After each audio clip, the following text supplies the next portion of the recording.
살아계신 하나님, 참 감사합니다.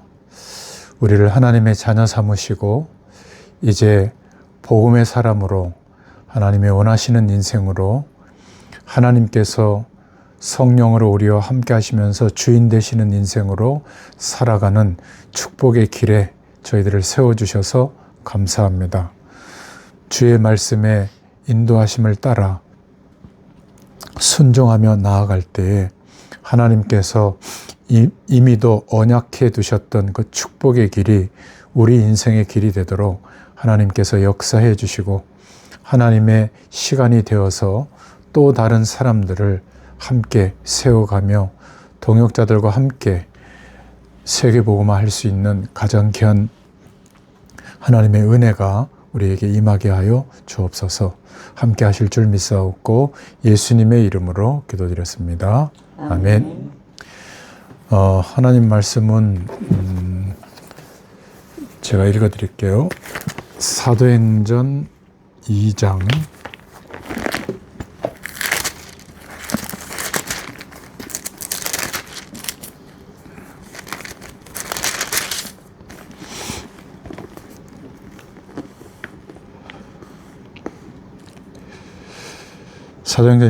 42절 말씀 제가 읽어드리겠습니다.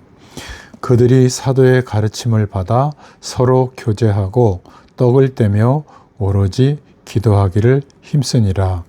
3장 1절에 보니까 제9시 기도 시간에 베드로와 요한이 성전에 올라갈세, 이렇게 되어 있죠. 오늘 이 말씀을 통해서 하루의 삶을 살아가는데 우리가 하나님 주신 은혜, 또 기도, 전도에 대한 축복, 이것을 누릴 수 있도록 이렇게 우리가 조금 응답받으면 정말 많은 하나님의 사람들이 우리에게 붙여졌을 때 그렇게 많은 열심을 기울이지 않더라도 삶을 살아내는 사람들은 다 살잖아요. 그 삶을 복음 중심으로 살아갈 수 있는 그런 내용을 나는 이렇게 하고 있어 보여주면 되거든요. 근데 내가 그러한 삶을 살고 있지 않으면 말은 많이 하는데 성령의 열매가 안 맺어질 거예요. 그러면 답답하니까 더 열심히 하거든요. 그러다가 어느 것 하나를 포기해야 될 상황이 올 겁니다.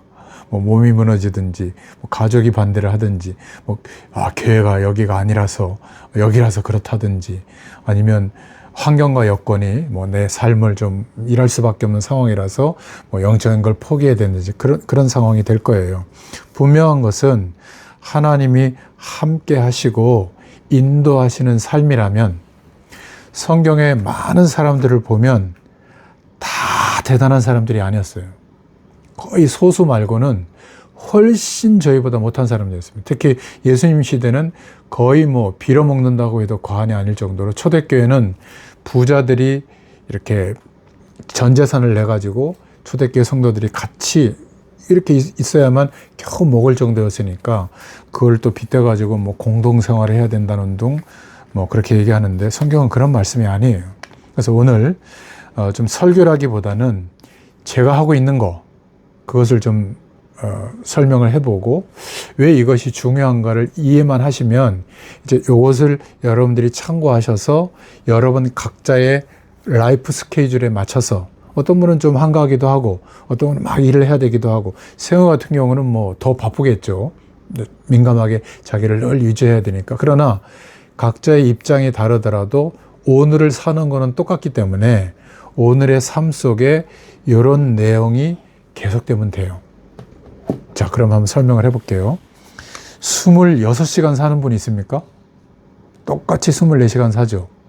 그래서 저는 시간이 없더라고요. 아까 말씀하신 게 맞아요. 그래서 잠을 조금 덜 잡니다.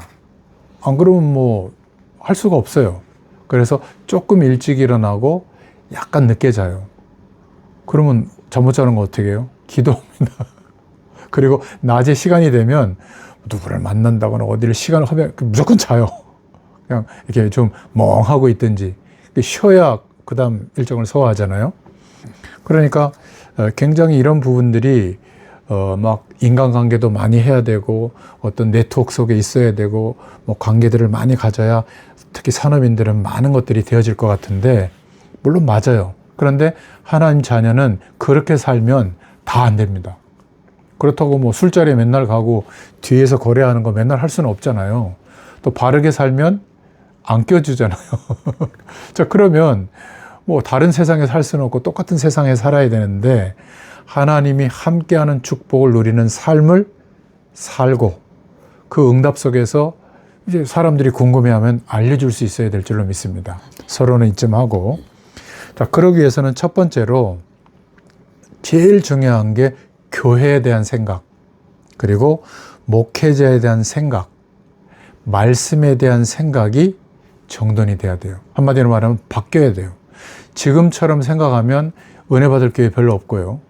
또 존경하려는 목회자 거의 없을 거고, 말씀도 유명한 방송의 설교를 들어야 될 거예요. 다른 건 아마 성에 안 찰 겁니다.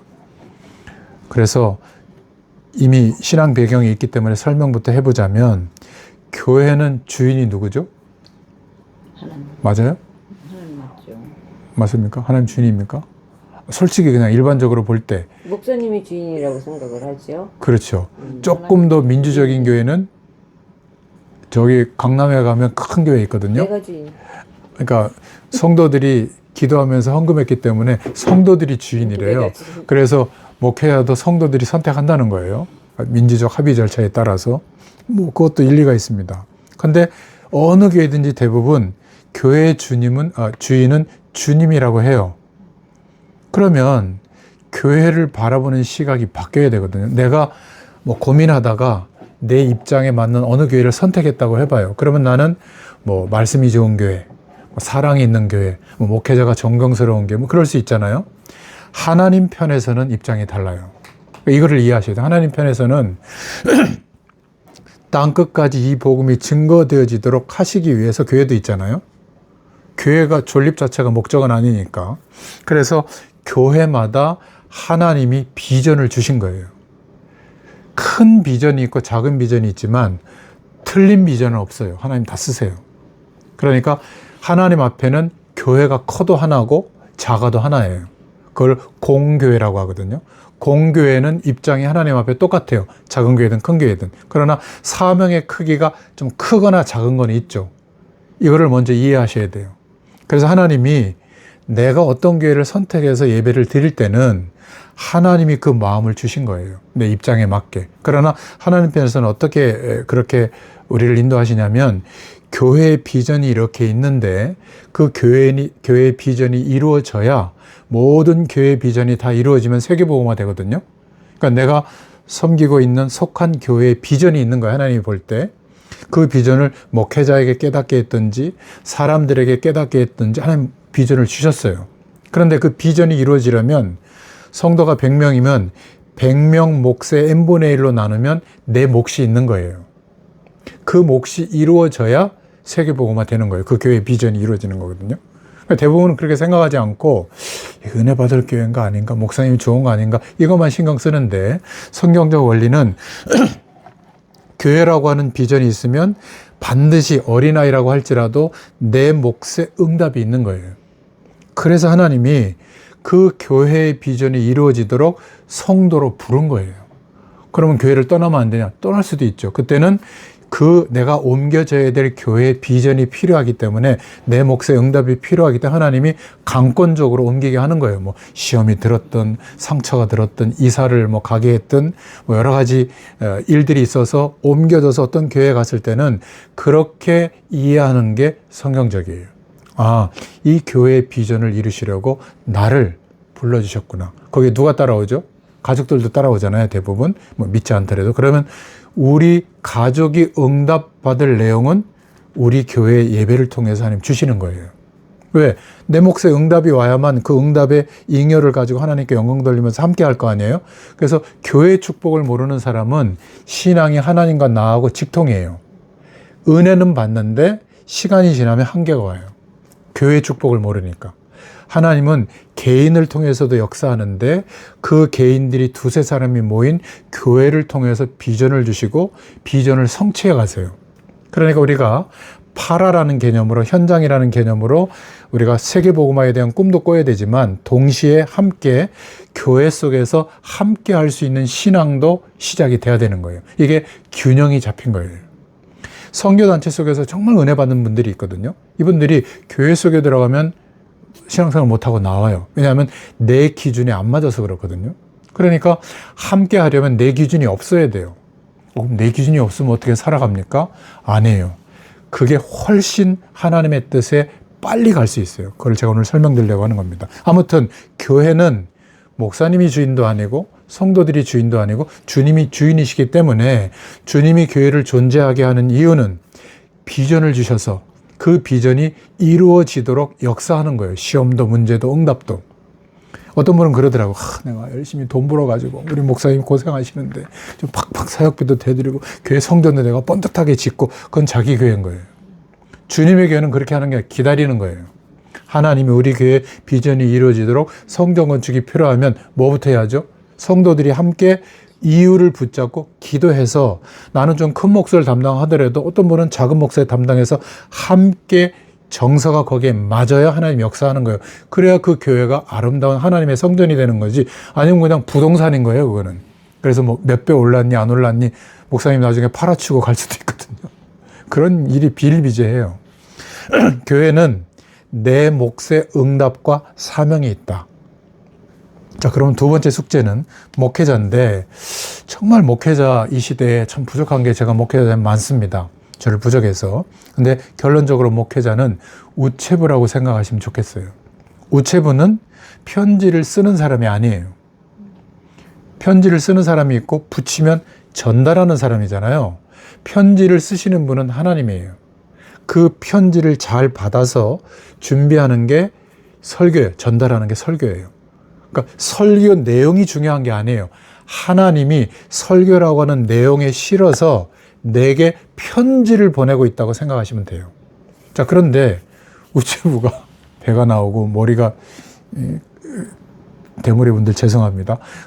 머리가 벗겨지고 막 인격도 틀리고 막 사치하고 막 뭐라 그럴까 참 목회자로서 본받을 만한 것이 하나도 없어. 그래서 아니 나 편지 안 받을래 하고 거절해버리면 누구 손해예요? 내 손해예요. 하나님은 편지를 보낼 능력이 있거든요. 아무리 부족한 우체부라도. 그래서 유명하고 훌륭한 목사님들이 설교할 때는 은혜를 받는데 잘하는 거예요. 그러나 아주 모자란 사람이 설교해도 은혜 받을 수 있는 원리를 알아야 돼요. 자, 그때는 누가 긴장할까요? 분명히 편지를 내가 전달했는데 전달을 못해. 그럼 어떻게 될까요? 하나님이 이거 그냥 둬서는 안 되겠구나 해가지고 그때 하나님이 하시는 일이 기적적인 일을 이루세요. 반드시 말씀이 전달돼야 될 그 사람에게 전달되도록 창조적인 능력으로 막 강권적으로 역사해요. 이거를 믿고 예배하잖아요. 은혜 받습니다. 어떤 사람은 맨날 시험 드는데 똑같은 자리에 앉아서 예배하는데 그 사람은 응답받아요. 그거는 성령이 역사하시는 것을 믿고 예배하는 사람은 응답받아요. 그래서 하나님은 창조주시기 때문에 메신저가, 설교자가, 주의 종이 우체부의 역할을 하는데 못할 상황이 되면 하나님 역사합니다. 자, 그러면 그냥 좀 노멀하게 얘기해서 부족한 우체부와 우리가 볼 때 아주 훌륭한 우체부와 우리한테는 누가 더 이익이에요? 관계없지. 그건 더 정답인데 그냥 생각해 보면 모자란 우체부가 우리한테는 그냥 산술적으로 따지면 하나님이 날마다 기적을 베풀 거 아니에요. 너무 모자라니까. 근데 우리는 거꾸로 생각한단 말이에요. 훌륭한 목회자가 더 하나님이 역사한다고 생각하는 것은 갱신해야 돼요. 그러니까 부족한 목회자의 모습이 보이면 하나님이 더 역사해 주실 거야. 이러면 더 큰 은혜를 받습니다. 이게 평생 해결하셔야 될 숙제고 앞으로 신앙생활하는 분들이 본인들이 섬기는 교회에서 주로 힘든 얘기를 많이 할 거예요. 99%가 목회자에 대한 얘기거든요. 그때 그래 나도 미치겠어. 좀 좋은 교회 없어? 이렇게 동조해버리면 불신앙이 증폭하는 거거든요. 아무리 만나서 복음 얘기하고 울고 해도 거기에 하나님의 성령의 열매는 맺어질 수가 없어요. 그러면 힘든데 억지로 참아라. 그럴 수도 없는 거 아니에요. 우체부를 통해서 하나님이 역사하니까 믿고 한번 말씀을 기다려봐라. 근데 여기서 더 중요한 게 있어요. 절대로 지식인들은 알 수 없는 하나님이 역사하는 방법이, 적어 놓으세요. 성령의 감동이라는 방법이에요. 이거는 구원받은 자에게만 일어나는 영적인 일이에요.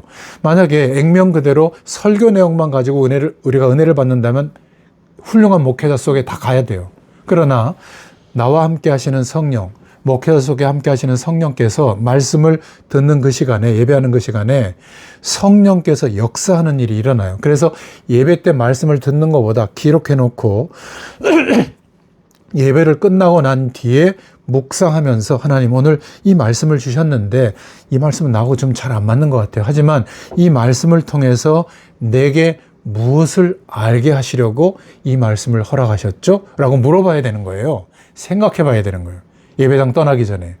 근데 우리는 보통 예배당에 가면 예배 끝나면 뭐예요? 얘기하기 시작하잖아요.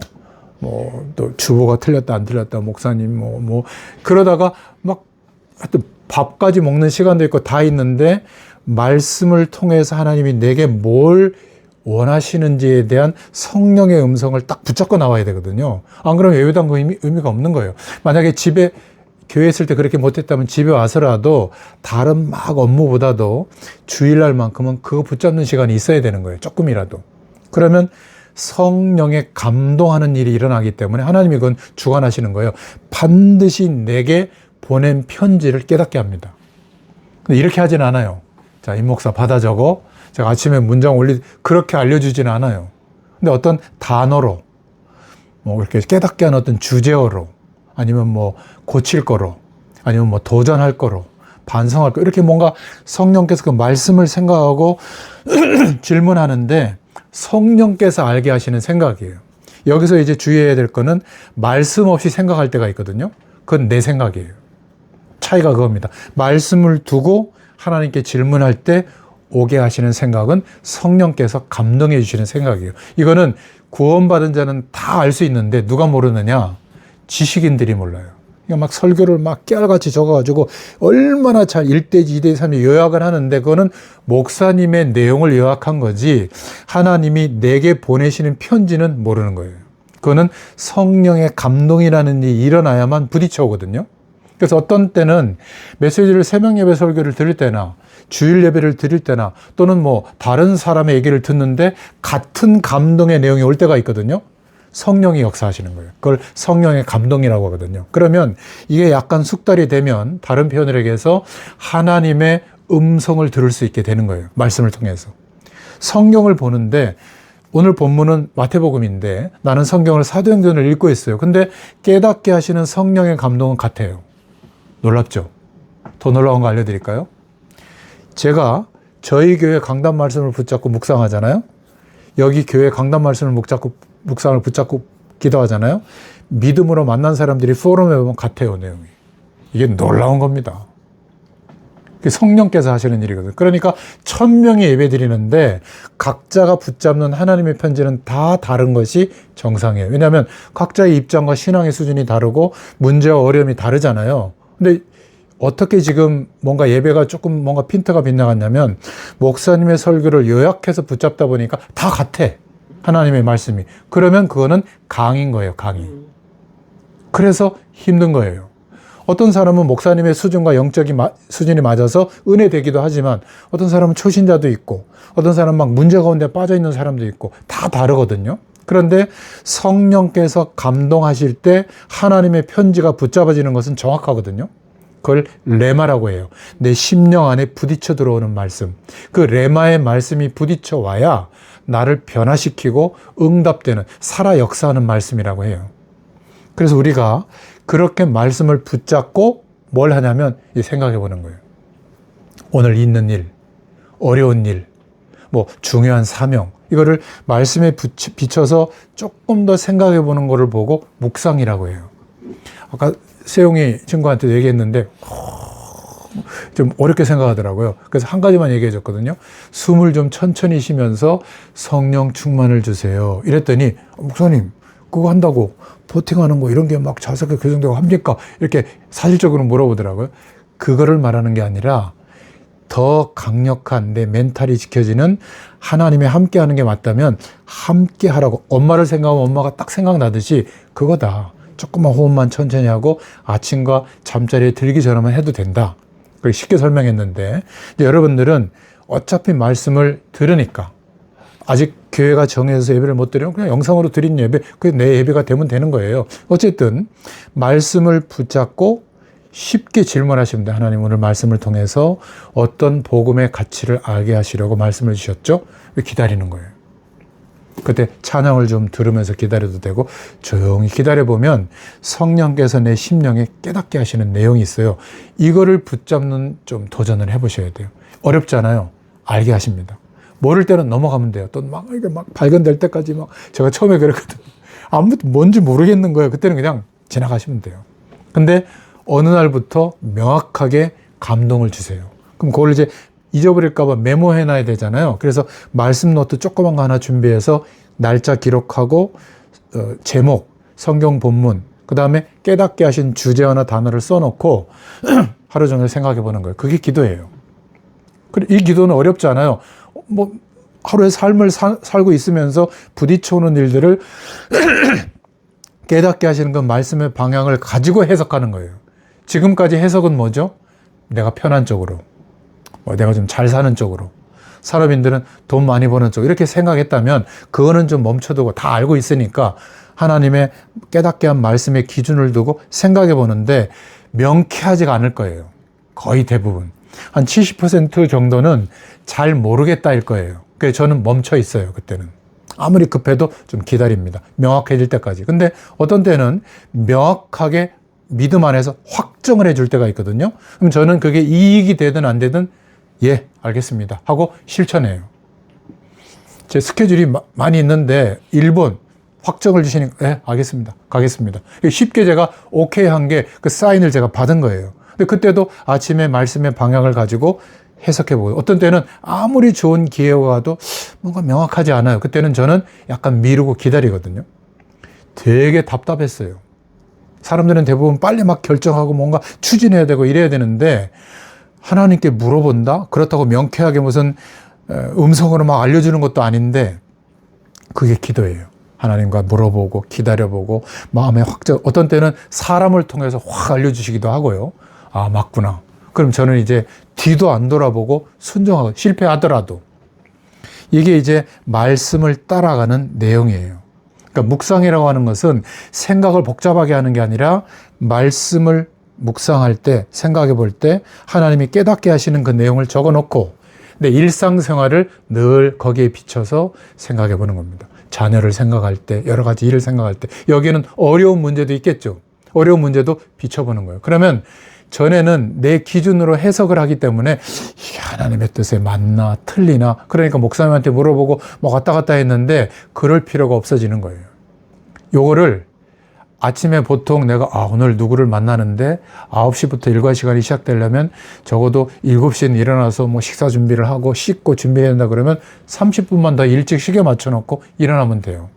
그리고 뭐 새벽 예배 듣는 분은 한 10분 듣고 말씀을 묵상하면서 깨닫게 하시는 적어놓은 거를 가지고 오늘 중요한 일을 생각해보고 안 떠오르면 그냥 지나고 떠오르면 거기 또 메모하고 그 메모한 거를 저는 생각해서 문장으로 쓴 게 아침에 올려놓는 거예요. 처음에 이게 2시간 걸렸다는 거예요. 지금은 10분, 20분이면 그거 다 하거든요. 30년 가까이 됐어요. 그렇게 한 지가. 그러니까 여러분들은 어렵게 생각하지 말고 주일날 예배드렸던 말씀, 왜냐하면 내 인생을 그 교회 공동체에 부르셔서 세계복음화를 이루시는 비전을 교회에 주셨으니 나는 이 교회를 통해서 주시는 말씀을 붙잡고 하나님 바라보겠습니다 하면 충분해요. 성경을 다 몰라도 됩니다. 그것만 해도 아주 벅차게 은혜와 감동이 오는 게 정상이에요. 아니, 일주일 내내 바쁜데 언제 집에서 살림하는 분들, 살림도 바쁘지만 시간을 내서 막 성경 공부할 수가 있겠어요? 그건 쉽지 않습니다. 그래서 말씀에 대한 이해를 이렇게 하면 드디어 목회자에 대한 이해도 할 수 있죠. 힘들다면 하나님께 기도하면 은혜를 주세요. 또 말씀이 부딪혀 왔을 때 기록해 놓고 좀 생각해 보고. 그러면 하루하루 지날 때는 별일이 없는데 3달만 지나도요, 교회의 비전이 내 마음에 담겨요. 전에는 내 꿈만 담겨 있잖아요. 교회의 비전 속에 내 인생을 하나님이 조명을 해주세요. 아, 그래서 그런 일이 있었고 내가 지금 여기에 와 있구나. 아, 그렇다면 내가 어떻게 해야 되겠구나. 이런 것들이 정리가 되기 시작해요. 그러면 삶이 안정이 돼요. 안 그러면 이 외국 땅에서 하나님의 이유와 그 이유를 통해서 매일매일 차근차근 인도받아야 되는데 발이 공중에 떠 있단 말이에요. 어딜 가나 안정이 안 되면 불안한 거예요. 불안하니까 말로 주로 때우잖아요, 여자분들은. 남자분들은 주로 도박 아니면 술로 때워요. 아니면 사람들 만나가지고 막 일하는 걸로 때우고 거의 다 한겨웁니다. 근데 이 아침에 한 30분이라도 이 시간을 가져보면 평안한 가운데 안정이 돼요. 그리고 모난 성격, 급한 성격, 일을 저지르는 성격, 아니면 너무 소극적인 성격 다 바뀌어요. 하나님이 균형 잡힌 사람으로 그것만 하는데 바꿔주십니다. 설명이 됐죠? 그래서 교회와 목회자와 말씀에 대한 생각을 이렇게 한번 좀 생각하면서 정돈을 해보시기 바랍니다. 자, 그럼 두 번째로 지금까지는 우리가 복음을 깨닫는 거라든지 믿음을 좀 하나님 앞에 믿음의 글을 만든다든지 또 뭔가 훈련된다고 할 때 말씀을 듣는 것, 메시지로 했단 말이에요. 요거를 좀 바꾼다고 생각하면 돼요. 삶과 기도가 분리되어 있고 삶과 말씀이 분리되어 있고 삶과 전도하는 게 분리가 되어 있기 때문에 산업인들이 이게 안 된다고 생각한 거예요. 시간이 없다고. 아니에요. 함께 가면 됩니다. 그래서 첫 번째로 말씀과 기도와 전도를 따로 또 해야 되기 때문에 손해가 되는 것처럼 생각되는 거예요. 함께 하지 못하니까. 그러니까 산업도 바쁜데 말씀 듣는 시간을 또 따로 가져야 돼. 거기다가 기도하는 시간도 따로 있어야 돼. 잘 안 돼요. 전도하는 일이 또 따로 있어야 돼. 그럼 어떻게 하겠어요? 산업도 바빠 죽겠는데. 정상적으로 전문인들 성공하는 사람들은 24시간이 바쁘거든요. 그러면 전도를 손 놓든지 산업을 손 놓든지 해야 될 거 아니겠어요? 그러니까 이제 주로 어떤 얘기를 많이 하면 목사님 기도해 주세요. 제가 손을 떼도 마음껏 전도할 수 있도록 해달래. 그거는 목회자가 하는 얘기거든요. 그럴 필요 없어요. 그냥 결론부터 얘기하면 한 달에 딱 1시간만 내면 돼요. 다 해결됩니다. 너무 좋죠? 그래도 되나? 됩니다. 설명드려 볼게요. 그래서 성경적 원리는 목회자도 마찬가지고 삶을 오늘을 사는데 말씀도 응답이 되고 기도 응답도 되고 전도도 되는 원리를 찾아야 돼요. 지금 화장하는 방법 다 아시죠? 누가 뭐라고 안 해도. 처음에 알았어요? 하다 보니까 내게 맞는 시스템으로 삶이 정착이 됐듯이 삶을 사는데 지금까지는 말씀에 응답받는 시스템이 없었던 거예요. 기도 응답받는 시스템이 없었어, 삶 속에. 그냥 따로 있었던 거죠. 이거를 합치는 도전을 한번 해보시기 바랍니다. 자, 그래서 하루의 삶을 성실히 살아가는데 다 찾아질 수 있도록 그 규모가 찾아지잖아요. 하나님 사람 붙여요. 제자를 붙여요. 아까 얘기했던 산업인 제자와 평생 함께 전도하는 사람 그때 붙입니다. 왜냐하면 보여주고 끌어줄 수 있기 때문에. 그 전까지는 오히려 부담 줘요. 내 열심을 전달하면 상대방은 기가 질릴 정도로 못 쫓아가거든요. 자, 그럼 어떻게 해야 될 것인가? 이것도 쉬워요. 잠은 다 주무시잖아요. 많이 자면 많이 자는 중심으로 하시고 적게 자면 적게 자는 중심으로 하시면 돼요. 눈 뜨면 저는 이렇게 합니다. 항상 일과 시간보다 제가 오늘 예를 들어서 9시에 만나기로 했잖아요. 그럼 저는 좀 해야 될 게 많아서 3시간 시간을 확보를 해요. 항상 거의 시간을 따지면. 근데 처음에는 30분도 힘들더라고요. 여러분들 한 30분만 먼저 좀 일어나서 뭘 하냐면 예배 드렸던 주일 말씀 가장 좋습니다. 내 교회의 주일 말씀. 집사님 같은 경우 아직 없으면 그냥 저에게 주일 예배를 강단이라고 생각하시고 붙잡고 적어놓은 거 있잖아요. 말씀 적어놓은 거. 그걸 보면서 하나님 주일날 깨닫게 했던 것도 있죠. 오늘 새 날이 시작됐으니 하나님 오늘 말씀을 통해서 내게 무엇을 알게 하려고 이 말씀을 주셨죠. 좀 기다리는 거예요. 그러면 또 깨닫게 해주세요. 그러니까 매일 새롭게 성령은 새롭게 은혜를 주시거든요. 왜냐하면 내 삶이 바뀌잖아요. 일상생활이 똑같은 것 같아도 일어나는 일, 내 삶에 진행되는 속도가 바뀌기 때문에 성령께서 감동해 주셔서 알게 하는 내용이 있어요. 그러면 그걸 또 적어 놓는 거예요. 아까 설명했듯이. 차양도 들어보면서 적어 놓고 묵상하면서 내가 늘 고민했던 일도 생각해 보고 또 하나님 앞에 내가 쓰임받고자 했던 생각도 생각해보고, 오늘 막 해야 될 급한 일도 생각해보고, 또 뭔가 사람에 대한 판단해야 될 거 있으면 그것도 생각해보고, 그러면 거기에서 알게 해주시는 성령의 감동이 있으면 또 그 옆에다 적어놓고, 그러니까 말씀 노트에 항상 새로운 깨달음들이 적혀 있는 거예요. 산업인이라면 저는 한 가지 더 하겠어요. 하나님, 내 하고 있는 일에 성공할 수 있는 지혜를 주세요. 이 말씀을 통해서. 그래서 생각나는 아이디어를 적어 놓는 거예요. 그걸 하라는 말이 아니라 적어 놓는 겁니다. 저는 뭘 적는 줄 아세요? 전도의 방법, 선교의 방법. 그러다 보면 유튜브 트는데 막 그런 거 나와요. 그럼 또 적어 놓고. 또 중요한 어떤 말씀을 표현할 수 있는 문장이나 이런 게 있으면 적어 놓고. 그래서 저는 시집을 하나 사놓고 읽거든요. 시집이 왜 중요하냐면 모든 생각을 함축적으로 한 편의 시를 속에서 몇 년 걸쳐서 생각이 응축되어 있는 단어들이기 때문에 그런 시들을 읽으면서 베껴 쓰다 보면 생각이 정돈되는 언어와 문장력이 늘어요. 그것도 해보면 이제 늘어납니다. 저도 처음에 막 이상하게 썼는데 계속 하다 보니까 표현이 그렇게 되더라고요. 아무튼 아침에는 가능하면 주일 강단 말씀 적어놓은 거 보면서 하나님이 깨닫게 하신 말씀을 딱 붙잡고 오늘 해야 될 일들을 생각하는 거예요. 그러니까 내게 주신 하나님의 계획, 내게 있는 문제, 내게 있는 기대 제목, 오늘 중요한 일정을 말씀 앞에서 조금 더 생각해 보면 확정해 주시는 것은 오늘 실천하고, 확정이 안 되고 잘 모르겠다는 것은 연달아서 내일 또 생각해 보는 거예요. 말씀의 기준이 약간씩 바뀌지만 방향은 같거든요. 이렇게 해 나가면서 저는 오늘 스케줄이 있으면 이제 거기에 필요한 준비를 그때 해요. 그래서 3시간이 걸리는 거예요. 메시지도 준비하고 또 뭐 시간 약속이 안 돼 있으면 다시 전화도 하고 확인도 하고 요때 하거든요.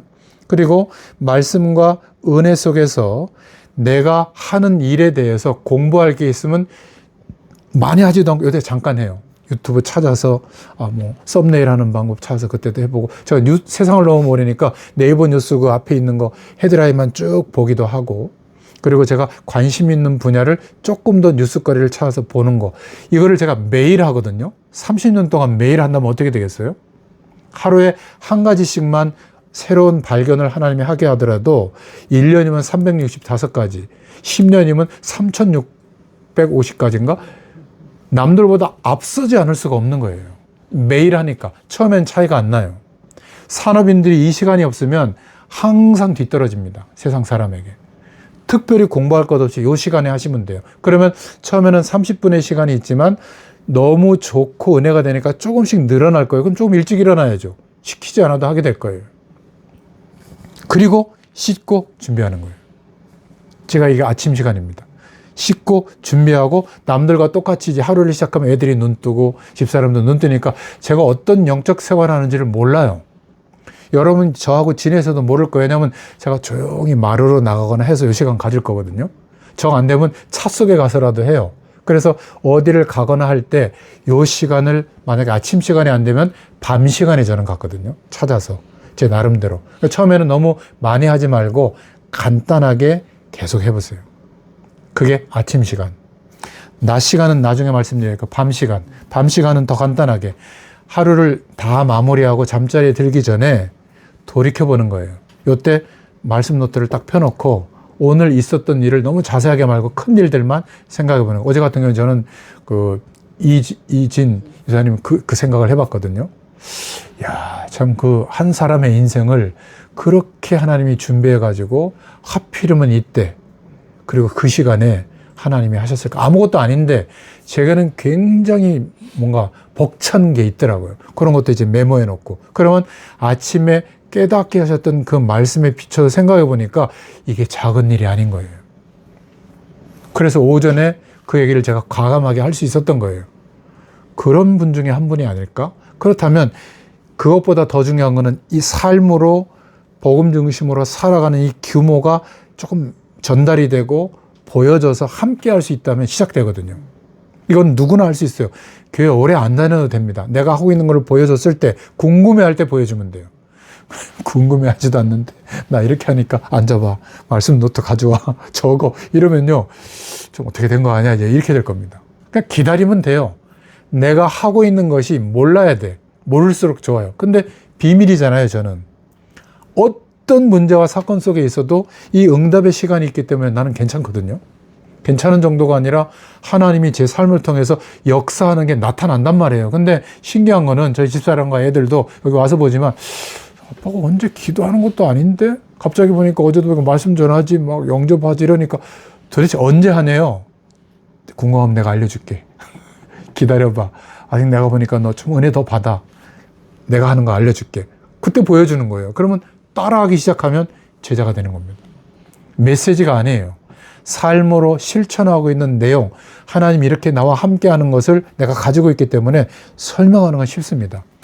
제가 이거를 기계적인 건 모르지만 활용하는 방법은 설명하기 쉬워요. 예전에는 몰랐지만 해보니까 그게 전도의 내용이 돼야 되는데 평신도들이 자꾸 메시지로 뭘 하려고 하는 거예요. 목사님들이 그거밖에 안 보여줬으니까.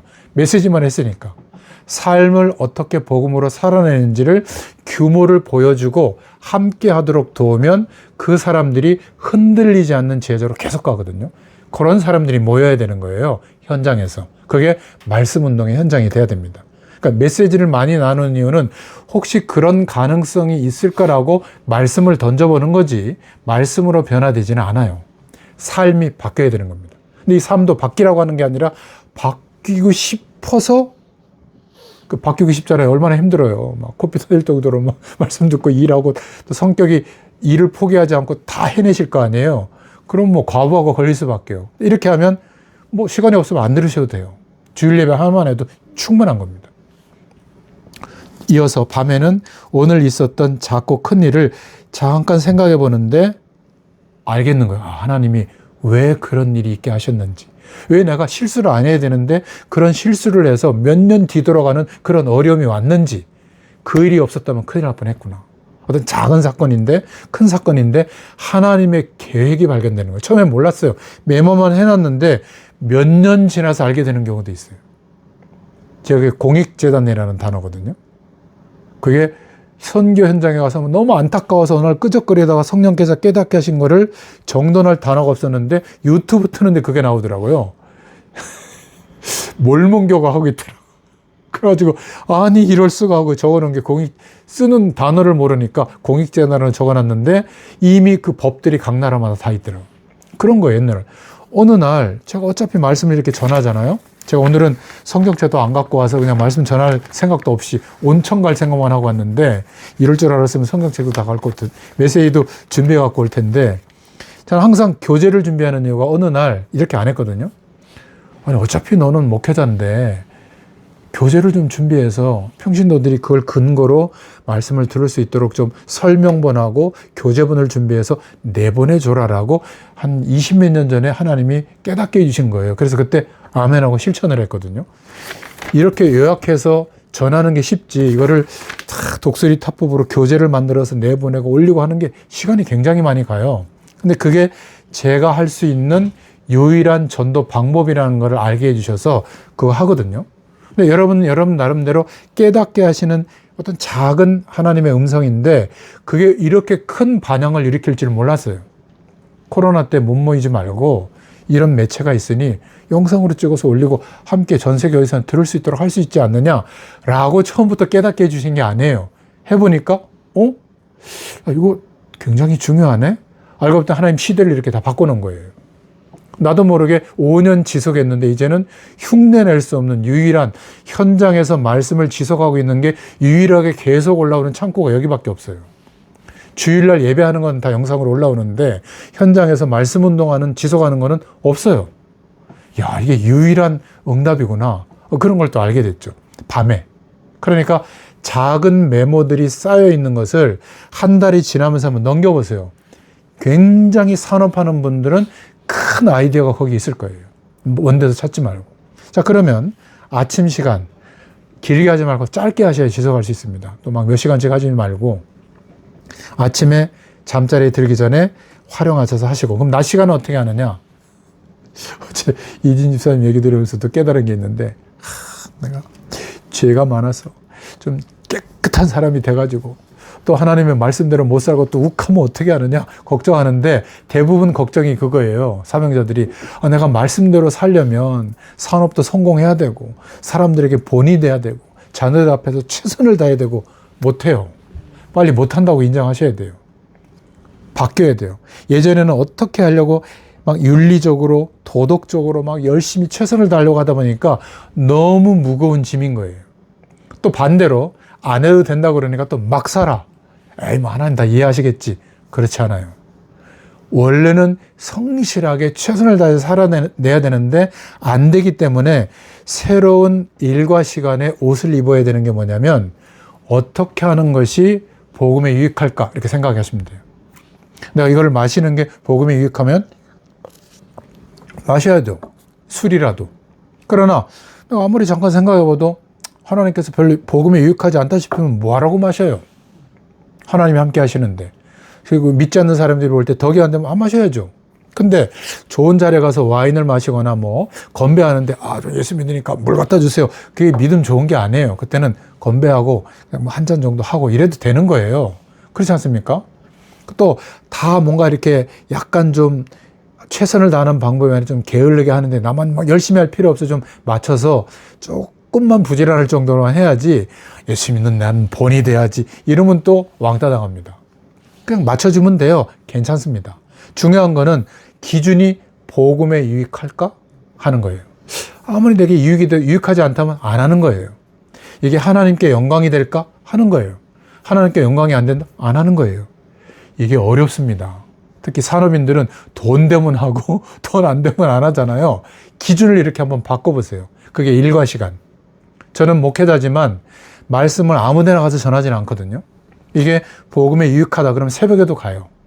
국경을 초월해서도 가요. 그러나 아무리 부자고 대단한 사람이라도 기도해 왔는데 복음이 유익하지 않다 싶으면 저는 안 갑니다. 거절합니다. 그래서 저를 기분 나빠하는 사람이 많아요. 뭐 그렇게 교만하게 사역을 하냐고. 예, 저는 교만하게 사역합니다. 훌륭한 목사님들이 많이 있으니까 그분한테 가세요. 왜냐하면 복음 얘기 한번 해봐라 이런 투예요.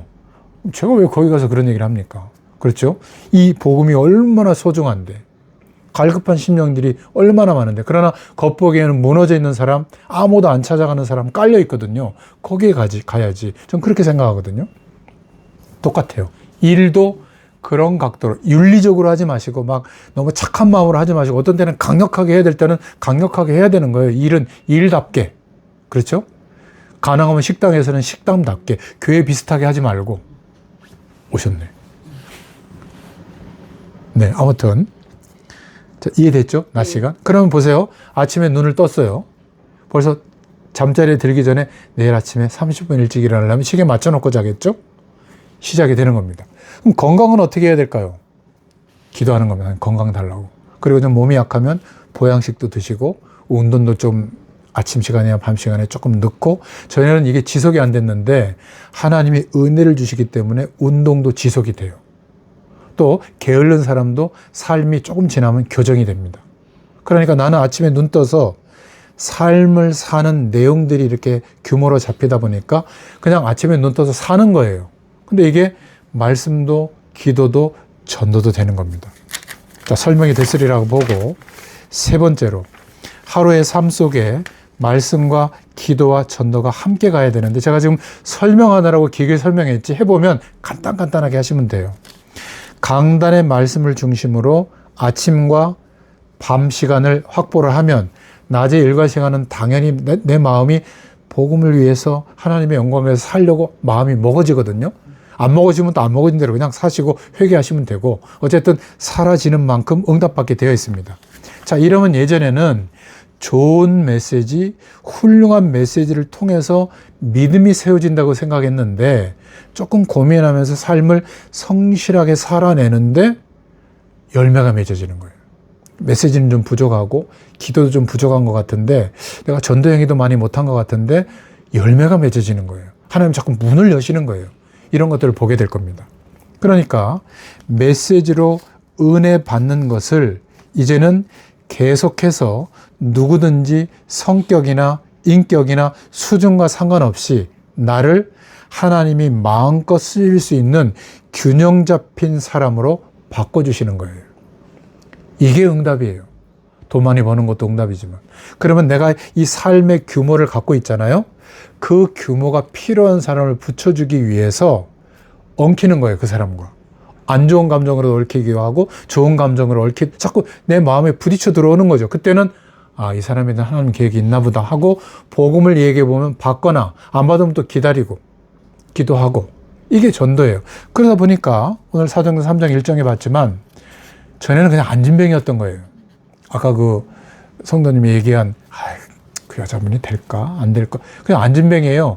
복음하고 아주 상관없는 미천한 사람, 구걸하던 사람, 성격 안 좋은 사람, 내가 경멸하는 사람, 이런 사람일 뿐인데 하나님이 함께하는 축복이 삶으로 확인되다 보니까 우연이 없는 거예요. 저 사람이 혹시 하나님의 계획이 있지 않을까라고 주목해서 보도록 현장의 눈을 열어주는 거예요. 중요하게 보이는 거예요. 중요하게 보이니까 어떻게 안 잊어버리려고 이름을 적기 시작하는 거예요. 이름을 몰라도 아무개 엄마, 어떤 손님 적어놓고, 기도는 이때부터 시작되거든요. 간단하게 하나님 이 영혼을 구원해 주세요. 이렇게만 하면 됩니다. 쉽죠? 이 영혼은 구원해 주세요. 아니면 조금 더 하면 사단의 세력 꺾어주세요. 이렇게만 하면 흑암 세력이 꺾이거든요. 이 기도를 해보면 아무리 소극적인 사람이라도 한 달을 살 때 약 30여 명의 사람과 사회적 관계 속에서 살아간대요. 말을 안 하는 사람도 있잖아요. 뭐 어디 갔을 때 무슨 아리마생 이렇게 어서 오라고 하는, 갔는데 그 아르바이트생이 계속 있을 수도 있고, 그렇죠? 여기 정수기 고쳐오는 사람이 있는지 모르겠는데 거래처 사람도 있고 손님도 있고, 한 30명 정도와 사회적 관계 속에서 살아간다면 이 사람이 내게 붙여주신 현장이에요. 지금까지 현장의 개념은 뭐였냐면, 적어놓으세요. 시 공간에 제약을 받는 현장만 생각했단 말이죠. 그거는 농경시대의 현장이에요. 지금 우리의 현장은 내 삶 속에 들어와 있는, 집 간접적으로 들어와 있는 사람이 현장이에요. 나는 일본에 살지만 내 삶 속에 연결되어 있는 사람이 늘 있어요. 한국에. 그 사람도 내 현장이에요. 그럼 여기서도 그 현장을 움직일 수가 있는 거예요. 뭘로? 기도로. 그러니까 아까 자꾸 물어보는 게 그거예요. 그 성도님이 하고 광명에 사는데 현장으로 생각되어서 그런 거거든요. 눈치를 채야 돼요. 그러면 현장으로 딱 묶는 거예요. 내 삶 속에. 전에는 아파트 현장, 대학 현장, 우리 지역 현장 이렇게 생각했다면, 나를 중심으로 만나지는 사람들의 명단을 적어보면 이 사람의 바운더리가 생기겠죠. 그게 내게 맡겨주신 현장이라고 보시면 돼요. 저는 그 현장이 어디까지 있겠어요? 케냐도 있고 벌써 일본도 있잖아요. 즉 바운더리는 이렇게 넓어진 거예요. 이렇게 생각하면 한 사람 뒤에 세계가 다 있는 거예요. 굳이 비행기 타고 가지 않아도. 그렇지 않습니까? 그러니까 안진뱅이가 아니라 그 뒤에 남자 장정만 5,000명이 돌아올 줄 누가 알았겠어요? 아무도 몰랐을 겁니다. 근데 주목해서 보게 하는 그 시점부터 현장으로 보이고, 그 현장에 예배한 사람들을 어떻게 찾냐면 기도로 찾는 거예요. 흑암 걷고 영혼을 구원 이렇게 하고 있는데, 지금까지는 밥만 먹었단 말이에요. 근데 어느 날 나 요즘 남편하고 너무 힘들고 교회라도 한번 가볼까? 교회를 맨날 욕하던 인간인데 교회를 한번 가볼까? 이런 얘기 들리면 우리는 어떻게 들려요? 하나님의 시간이 됐나? 그래서 한번 슬쩍 복음 얘기를 건네보는. 근데 들어가는 거예요. 그럼 어떻게 하죠? 영적 기도까지 해야죠. 그럼 끝납니까? 일주일에 한 30분만 시간 내. 오늘 하나님 주신 은혜 좀 나누자. 이래가지고 조금 양육을 해보는 거죠. 왜? 하나님 준비한 사람인지 맞는지 아닌지 봐야 될 거 아니에요. 전에는 내가 메시지로 설득했다면 내 삶의 규모를 보여주고 함께 끝까지 믿음 생활할 사람인지 아닌지를 알기 위해서 말씀도 전해보고 양육도 해보는 거예요. 말씀 전하고 영접시키고 양육하는 게 목적이 아니에요. 그거는 방법 중에 하나일 뿐이에요. 그러니까 쉬워지잖아요. 악착같이 가서 전해주거나 악착같이 양육할 필요 없어요. 안 받으면 괜찮아요. 다음에 또 초대할게요. 제가 또 올게요. 이러고 두는 거예요. 대신 카톡방을 만들어서 거기에다 두고 저처럼 보내주는 거예요. 은혜 받은 거, 아침에 묵상했던 거, 또 예배 드렸던 거, 요즘 영상 자료가 있으니까 그거 보내주고 안 봐요. 어느 날 하나님이 강권적으로 힘든 일이 생기게 하면 말씀이 필요할 때 봅니다. 그때 또 은혜 받을 수도 있거든요. 현장이 이렇게 눈에 보이는 데만 있는 게 아니라 카톡 현장도 있고, 아이들 같은 경우는 인스타그램은 끝도 없이 넓어지잖아요. 현장이 무한대로 열리는 거예요. 제가 이 현장에 눈 뜨고 나니까 숫자는 그렇게 중요하지 않다. 한 사람 속에 복음이 어떻게 들어가는지가 확인이 되면 그 사람에게 이 규모를 알려주면 시작되는 거예요. 아무리 떨어져 있어도 상관이 없어요. 교회만 섬기고 말씀만 받을 수 있다면, 아니 교회를 못 붙잡아도 영상으로 예배 드려주면 될 거 아니에요. 이렇게 동시간대에. 그러니까 얼마든지 전도와 선교 영역이 넓어질 수가 있구나. 평신들도 마찬가지예요. 전에는 도울 목회자가 없었다면 이제는 있잖아요. 영상 자료가 있고 이거 한번 들어봐. 또 카톡방이나 이런 현장을 만들어 놓고 그게 내 현장이거든요. 거기에다가 시간표를 따라서 은혜 받는 것도 올려주고, 말로 하지 말고. 말로는 듣고 흘려가 버리니까 근거 있는 자료를 가지고 이제는 도와주는 거죠. 그러다가 나 말씀도 듣고 싶어. 그래? 목사님 오셨으니까 와봐. 박동현 목사님 오셨으니까 붙여주고. 이러면 그때가 은혜 받을 시간표예요. 그러니까 전도도 삶을 살다가 내 삶 속에 부딪힌 사람들을 품고 기도하는 중에 뭔가 이렇게 하나님이 사인을 주면 슬쩍 예배보고, 복음이 들어가면 영접하고, 또 양육도 해봤다가 내가 말씀운동 참여하는데 초대만 하면 돼요. 못 온다 그러면 영상으로 올려주면 돼요. 쉽잖아요.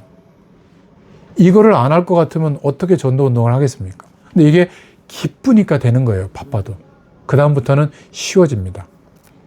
그러니까 단어적으로 나의 현장이 대부분 없어요.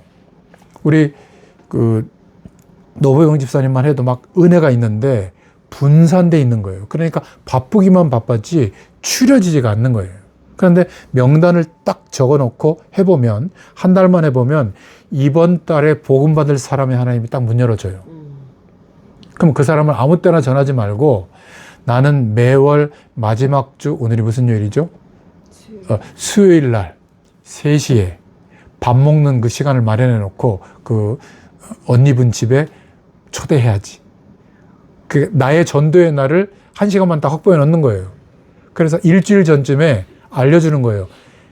이때 중요한 거예요. 우리가 하나님께 기도했으면 복음 받을 사람은 보내겠어요? 안 보내겠어요? 안 보내면 안 오겠죠. 아무리 설득하고 초대해도. 하나님이 보내신다고 믿고 기도했던 사람에게는 한번 보내보는 거예요. 카톡으로. 뭐라고 보내냐면, 지금까지는 전도를 하려고 했단 말이에요. 근데 거꾸로 그 사람이 들을 때 뭐야? 전도하려고 하네? 안 가야지. 이런 생각이 들도록 고면하는 거예요. 예를 들면 이렇게 얘기하잖아요. 맛있는 밥 내가 한 끼 대접할게. 한번 와봐 하고 은근히 갖다 붙여서 복음 듣게 하잖아요. 그러지 말고 노골적으로 얘기하는 거예요. 내가 예수님 믿고 인생의 답을 얻은, 그게 너무 감사해서 내가 한 달 동안 기도했는데 초대할게. 근데 내가 전해줘도 되지만 목사님이 오셔서 10분 정도 축복의 말씀을 전해줄 거야. 누가 오겠어요? 명확하게 이유를 밝히는데. 근데 온다니까요. 오는 사람은 어떻게 되겠어요? 하나님 준비한 사람이에요. 오늘 보세요. 이진 성도님, 김희순 성도님, 이런 분들은 오랫동안 기다렸던 것처럼 감격스럽게 마음을 열잖아요. 왜냐하면 기도를 했기 때문에. 저는 그걸 아니까 하나님이 그래서 보냈구나. 그러면 이제 시간표를 따라 어떻게 해야 될지 하나님 지혜를 준단 말이에요. 그렇게 인도받으면 돼요. 그럼 전도도 특별하게 할 필요 없이 한 달에 나의 전도의 날을 하나님이 하시니 한 달 동안 계속 안 꺾고 기도하다 보면 그 사이라도 내가 복음 전할 기회를 주면 복음 전하고, 만약 한 달에 한 번 나의 전도의 날까지 아무 일이 없으면 그때 초대를 해보는 거죠. 누군지 모르니까. 그때는 이 사람은 좀 말랑말랑하네, 이 사람은 얘기하고, 이 사람은 강박하네, 얘기하지 않고가 아니라 하나님을 믿고 안 오도록 하는 초청을 해보는 거예요. 명확하게. 그럼 대부분 안 온다고 의사표시하거든요. That's okay. 괜찮다. 그 다음 얘기는 하면 안 돼요. 모르는 듯이 또 기도하고 기다리고 밥 먹고 만나고 일하고. 근데 그 다음 달에 그 날짜가 마지막 주 수요일 날 3시가 되면 한 주일 전에 또 초대하는 거예요. 5번만 해보잖아요. 5달 정도 지나면 내가 한 달에 한 번 뭔 짓을 하는지 알겠어요? 모르겠어요? 명확하게 다 알게 돼요. 그럼 뭐라고 그러는지 아세요? 자기는 안 가도, 야, 너 남편하고 이혼하려고 하기 전에 거기 한번 가봐라. 근데 갔다 온 사람이 10분 정도 복음의 말씀 듣고 좋거든요. 뭐 교회 오라는 것도 아니고 막 마음이 평안해지고 좋거든요. 예수 믿으면. 야, 너도 한번 가봐라. 갔다 온 사람이 소문내기 시작하거든요. 1년만 지나면 나는 한 달에 1시간만 냈는데 내가 전도하는 날 소문이 다 나고 장소를 움직이면 안 돼요. 거기서만 계속 하는 거예요. 그리고 10분 메시지 하고 바로 헤어지는 거예요. 그러면 아쉽잖아요. 내가 억지로 엉겹결에 왔는데 10분 말씀 듣고 어떻게 영접했는데 아무것도 모르니까 그렇게 아쉬워하면 얘기해 주는 거예요. 그러면 언니, 수요일 날 3시에 요 같은 시간에 여기서 만나 해가지고 또 한 30분 정도 양육하는 시간을 확보하는 거죠. 신기한 거는요, 한 사람 한 사람 보냅니다. 지금 노영희 선생님 기도하면서 만났던 사람들이 한 사람 한 사람 찾아지듯이 이게 처음 예수 믿는 사람도 이런 마음을 주신 사람은 해내요. 그런데 저랑 10년 넘게 말씀을 나눠도 못하는 사람은 못해요. 그 사람이 나빠서가 아니라 아직 전도의 영을 부어주지 않았어요. 근데 그 사람은, 어떤 사람은 아까 김민수 성도처럼 막 밥을 잘 대접하는 사람도 있고, 어떤 사람은 연락을 잘하는 사람도 있고, 어떤 사람은 말씀을 저렇게 잘하는, 거기 역할에 맞게 한 팀이 되면 돼요. 다 똑같아. 그러나 적어도 우리가 전도자로서 부름받은 사람은 이런 영적 타이밍은 읽을 줄 알아야 돼요. 멀리가 아니라 내 삶에 붙여주신 약 명단을 줬고 잠깐 기도한 이 사람들은 내게 맡기신 거예요. 품고, 여기 좀 일꾼들 많이 있잖아요. 저 같으면 다 적고 보겠어요. 굿모닝이라고 그래요. 여기 뭐라고 그러죠? 굿모닝 하면서 커피도 한잔 하면서 이렇게 툭툭 건드려 보는 거죠. 어떻게 사나. 죽겠어요. 힘들어요. 본교회 가야 되는데 어쩌고저쩌고. 그래? 어쩌고저쩌고 교회 얘기 한번 했는데 별 반응이 없어. 그러면 싹 마무리하고 이제 평상시처럼 대하고. 근데 얘기했는데 저도 좀 교회를 가볼까? 이러면 그래? 여기 좀 분위기가 안 맞으면 나의 전도의 날 초대하는 거죠. 신기하게도요, 한 달에 그 1시간만 있는데 내 삶 속에 사람 다 찾아냅니다. 그래서 박동수 목사님 오시는 그 자리에 영접하고 양육했던 사람을 부르는 거예요. 그냥 막 부르는 게 아니라 적어도 복음을 듣고 적어도 복음 메시지를 몇 번 나눈 내가 해봤던 사람을 거기로 초대해서 정착이 되면 완전히 한 팀이 돼서 그 사람이 교회까지 가면 양육도 필요 없는 거예요. 근데 그냥 무조건 아직 예수님 영접도 안 했는데 이진 성도님이 대단한 거죠. 목사님 오셨다고 막 식사 자리 앞에 앉혀놓고 이러니까 되게 부담스러웠을 거예요. 근데 그거는 기도 속에서 이루어진 일이기 때문에 시간이 된 거죠. 근데 이거를 더 자연스럽게 삶을 살면서 얼마든지 우리가 만남 속에 있는 사람들을 품고 잠깐 기도해 두면 영적으로 캐치가 되는 거예요. 전에는 지나갔던 많은 말들과 사건들도 하나님 지금 만지고 있구나. 하나님이 때가 됐구나. 그러면 나의 전도의 날 초대하는 겁니다. 쉽죠? 자, 그러면 한 달을 살면 말씀과 기도와 전도가 삶 속에 녹아 들어가서 삶을 사는데 다 찾게 돼요. 하나님 거기다 붙입니다. 딴 사람한테 안 붙이고. 여기 일본의 목사님들도 많고 얼마나 많아요. 왜 하필이면 저를 오게 해가지고 이렇게 하나님의 일을 하실까요? 제가 이걸 하고 있고 준비가 되어 있으니까 이게 필요한 사람을 갖다 붙이는 거거든요. 이게 선교예요. 그거는 그 나라 가보면 또 붙여요. 연결돼서. 지금 당장 외국에 있는 누구 생각나면 이제 간청하면 그때 마지못해서 가면 또 시작되는 거예요. 저는 이걸 30년 동안 경험했거든요. 그러면 우리 교회로 와라 가라 할 거 없어요. 모든 교회가 다 하나님의 교회 아니에요? 중요한 거는 그 속에 있는 하나님이 전도의 영을 부어넣어준 사람을 빨리 삶 속에서 이렇게 되도록 도와주면 교회가 이렇든 저렇든 상관없이 응답받으면서 그 현장에 있는 그 사람 주변에 삶 속에 있는 또 다른 사람을 찾아 세울 수 있는데 그거는 목회자인 제가 못하잖아요. 그래야 하나님의 나라의 지경이 확장되지 않겠어요? 노병 집사님이 만나는 바운드리의 사람과 방송국 집사님이 만나는 사람의 바운드리가 겹칠 수도 있지만 다를 수도 있거든요. 그렇잖아요? 그러면 방송국 집사님의 현장도 열리는 거예요. 시간이 지나면. 한 명도 나중에는 독립해서 우리 조장 역할 하듯이 모아놓고 박동수 목사님이 가서 전해줄 수도 있고 아니면 권사님이 가서 전할 수도 있고 아니면 이 현장에 열리면 다른 사람이 평신도가 가서도 얼마든지 오늘의 말씀이 있잖아요. 그걸 일주일 동안 정리하면 메시지가 되거든요. 그거 정리해서 하시면 돼요. 교재는 얼마든지 많고. 정리하겠습니다. 그래서 초대교회 성도들은 모여서 은혜 받고 끝나지 않고 삶으로 살아낸 거예요. 매일. 어떻게? 말씀을 응답받는 내용이 삶 속에 자리 잡은 거예요. 근데 아마 성실하게 사는 사람일수록 일과 시간에서 내기는 어려울 거예요. 그러면 잠을 조금 줄이고 아침에 조금, 밤에 조금 하시면 돼요. 낮에는 복음에 유익하도록 하나님께 영광이 되도록 기도해보면 알게 하시거든요. 알게 하시면 하고 잘 모를 때는 기다리고 이렇게 인도받으면 되는 거예요. 그리고 전도에 대해서는 한 30명 정도 품고 기도해보면 이 안에는 세계도 들어있고 대학 현장도 들어있고 병원 현장도 들어있고, 예를 들면 제가 신림동이라고 하는 지역에 가서 몇 분을 말씀 전하는데 처음에 영등포에서 전했거든요. 근데 갑자기 어떤 분이 저희 교회 그 권사님인 분이 자기 동생이 안산에 있는데 한번 만나주라는 거예요. 가봤더니 의사분이에요. 근데 그때는 막 지갑에 돈을 막 이만 것씩 5만 원짜리 넣고 다니고 할 때인데, 아직 성공했을 때 제가 10분 얘기하면 30분 얘기하시고 그랬거든요. 근데 충성된 일꾼이에요. 근데 한 6개월 만나다가 못 만났어요. 근데 좀 병원이 어려워져서 이제 그 공동병원장으로 어느 병원에 가서 일하게 됐는데, 그 영등포라는 거예요. 전화를 했더니 5분 거리라는 거예요. 말씀 운동을 시작할 때 영등포인데 오시라고 했더니 기쁜 마음으로 오시더라고. 예전하고 다르게 말씀을 막 너무 잘 들으시는 거예요. 그래서 한 1년, 2년 하다가 코로나가 터져가지고 이제 그 병원 뭐 그 면접실인가 거기서도 말씀 운동 하다가 이제 개인 집으로 신림동의 그 장로님 집에서 말씀 운동 시작하면서 참여를 했거든요. 근데 하나님이 은혜를 줘가지고 부천에 큰 병원을 인수해가지고 이 병원장으로 지금 일하고 있거든요. 또 기도했죠. 하나님, 이 병원에서 예배가 시작될 수 있도록 말씀 운동이 시작되게 해달라고. 근데 아무리 병원장이라고 해도 다양한 종교가 있고 기독교만 내세울 수가 없대요. 기도하자고. 근데 1년 반쯤 지났는데 어떤 환자분이 이렇게 임종 직전에 있어서 가서 제가 복음을 전하게 됐어요. 원장님이 부탁해가지고.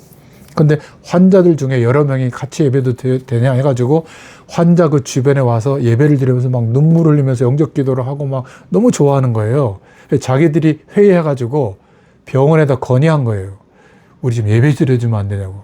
연락을 하나님 뜻입니다. 그래가지고 수요일 날 11시 예배가 수목 부천병원에서 시작된 거예요.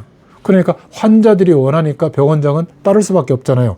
그래서 수요 예배가 시작이 돼서 지금 2년 넘게 지속하고 있거든요. 거의 암 환자분들이 많아요.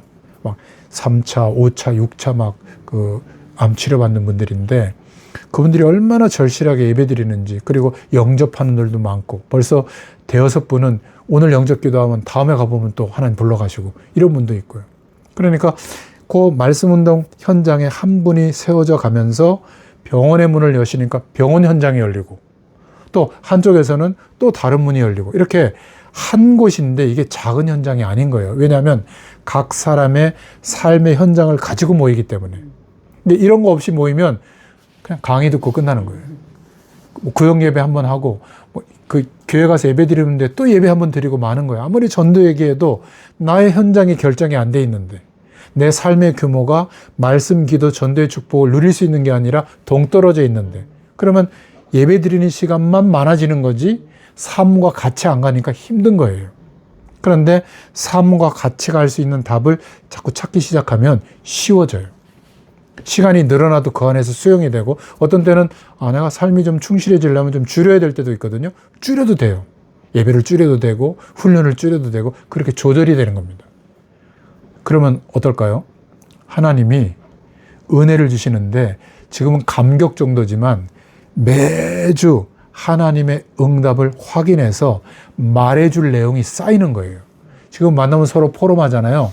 이제는 그 쌓인 내용을 정리해서 말해주는 게 설교가 되는 거예요. 간증이 되고 또 다른 사람을 양육하는 메시지가 되는 거예요. 그러니까 우리 대부분 그런 얘기 하잖아요. 과거에 교회 다닐 때 좋았던 기억을 얘기하는 거거든요. 근데 내 삶 속에 이런 규모가 있으면 정리가 된 내용으로, 묵상된 내용으로 말해줄 수 있겠죠. 사역자가 되는 거예요. 그런 축복이 여러분들에게 아마 허락될 줄로 믿습니다. 제가 30년 동안 수백 번의 시행착오를 겪으면서 발견하게 하시고, 이것을 전달받은 사람들은 저하고 비슷하게 흉내내면서 그 의사분은 하겠어요, 안 하겠어요? 합니다. 11시마다 매일 회진하거든요, 병원. 뭘 체크하는 줄 아세요? 회진의 목적이 치료가 아니야. 영적 상태가 목사님이 와서 기도해줘도 되는지 아닌지를 다 물어봐요. 체크해가지고 제가 가면 알려줘. 그럼 전 그분한테 가서 당연히 하나님 구원 계획이 있지 않겠어요? 그럼 복음 전하고 예수 영접 기도하고 돌아오고, 그분들이 또 수예배에 참여하고. 얼마나 쉬워요. 의사분이 그렇게 마음을 딱 담고 인도받으니까. 이분도 부담이 안 되는 게, 본인이 막 복음 전하면 좀 눈치도 보고 그런데 목사가 와서 수예배 드리는 목사님이 복음 전하니까 아무도 말하지 않잖아요. 일부러 문 열어놓고 막 예배할 때 찬송가 크게 부르고 하거든요. 저는 막 문 닫는데 환자분들이 막 문 열어놓고 그래요. 말씀을 맺겠습니다. 그래서 내 삶 속에 나의 전도의 날이 있어야 돼요.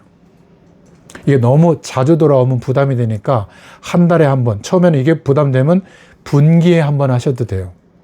그때 제가 와서 말씀 전해도 되고, 돌아다니면서 시간만 정해놓으면 말씀 전해도 되고, 분기에 한 번 내지는 제일 좋은 건 한 달에 한 번. 그래야 거절했던 사람, 이상하게 생각했던 사람도 1년쯤 지나면 다 알게 되거든요.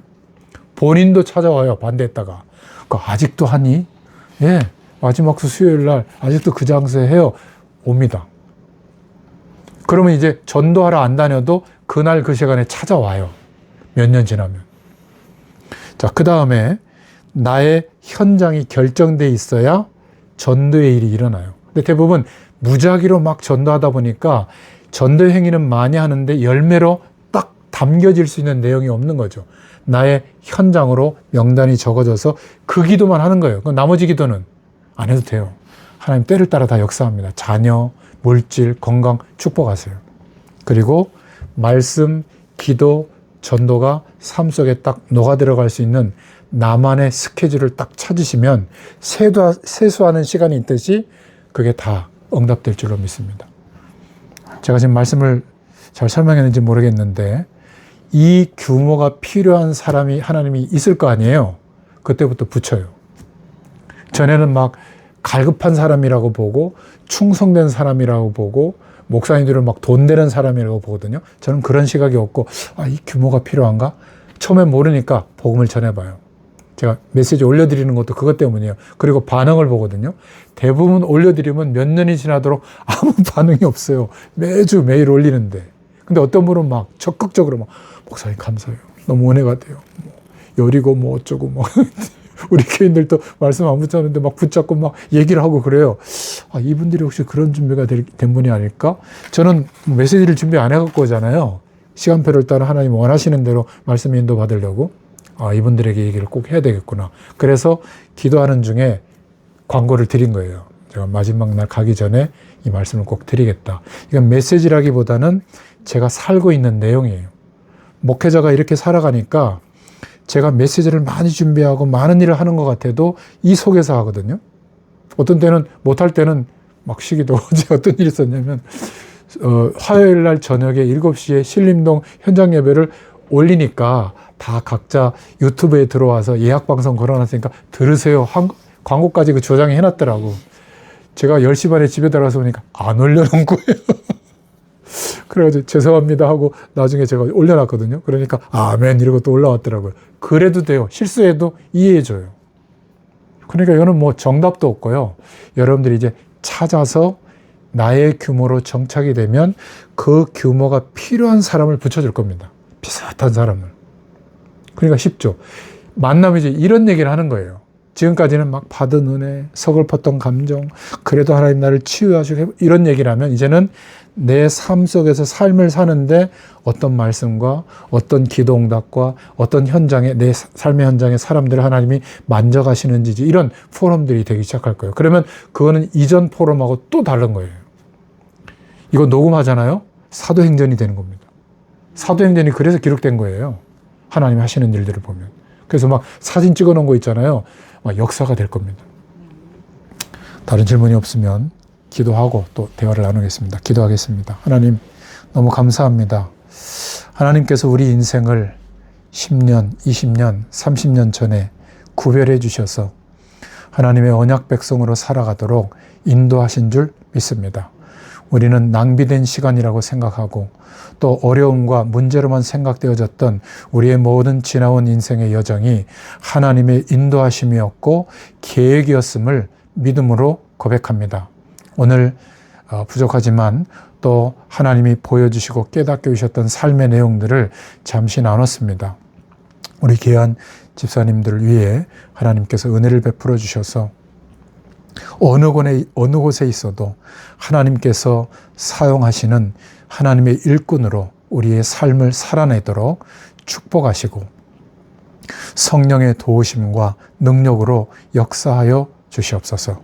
우리가 또 다시 믿음의 교제를 통하여 만날 때 여기에 대한 또 증거와 응답을 가지고 만나게 하시고 정말 믿음의 포럼들이 되어질 때 하나님이 계획하셨던 주의 일들이 우리를 통하여 이루어져 가도록 보게 하여 주시옵소서. 가정을 지켜주시고 특별히 하나님이 허락하신 산업과 사명을 하나님 축복해 주시며 우리 자신들에게 맡겨주신 사람들, 나의 현장을 두고 기도할 때에 성경적인 전도가 그곳에서부터 시작되어지도록 하나님께서 역사하여 주시옵소서. 감사드리며 예수님의 이름으로 간절히 축복하옵고 기도하옵나이다. 아멘. 감사합니다.